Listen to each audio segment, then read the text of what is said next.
Only 2 years ago, outgoing US President Barack Obama and Indian Prime Minister Narendra Modi set the goal of increasing bilateral trade to $500 billion by 2020.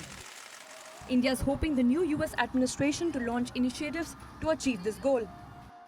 The US has been, great in terms of policy because they've adopted a very calibrated approach till now, which has locally skilled people and supplemented by, skills from globally skilled people to kind of fill in the gap. And that has worked exceedingly well in India, in the US. I hope, whether it's Mr. Trump or whether it's Ms. Clinton, we are able to have a level playing field where all companies have a same set of rules to go by, and we create jobs, we create, we pay taxes, we do a lot of investments in the US, and we hope to continue doing that. As outsourcing industry is in the midst of transition, NASSCOM forecast recorded only 12% growth for 2016-17 as compared to 20% in the 2000s.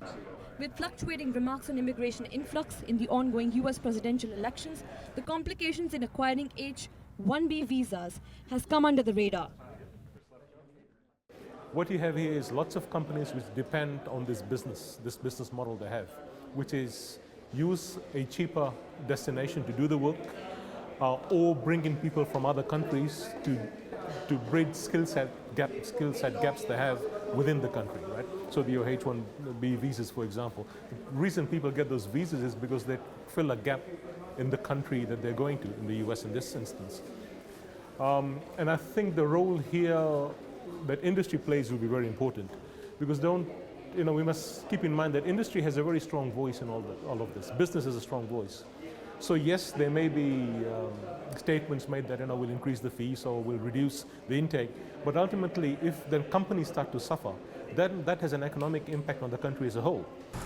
Given the growing noise around visas and immigration, the digital transformation is driving consumers, services and businesses towards a growth route.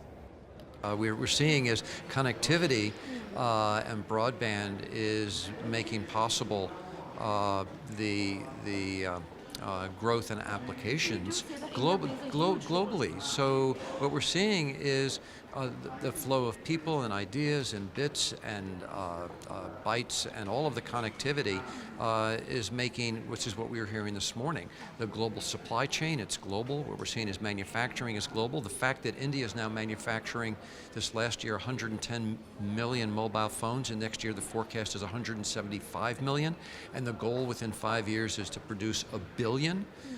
That's really, really, really significant. November 8 is a crucial day for the United States as the world will know who will be the next US president. The day is also significant for the outsourcing industry in India, as the policies of the next president will have a critical bearing on how the industry shapes up from there on. Jessica Taneja for WION, New Delhi.